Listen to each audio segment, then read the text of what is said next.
Pusat Bey, arabaya satıyor musunuz? Anlamadım. Kaç para? Arabama el mi koydun? Arabama el mi koydun? Yapma ya. Ya ben eve gideceğim ama şimdi nasıl gideceğim ya? Pusat ya.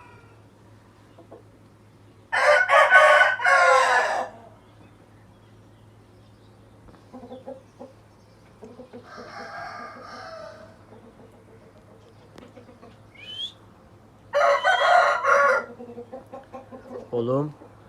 Pusat.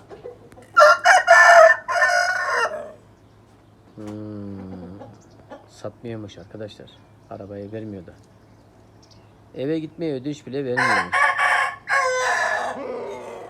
Aslan oğlum benim. Aslan oğlum benim.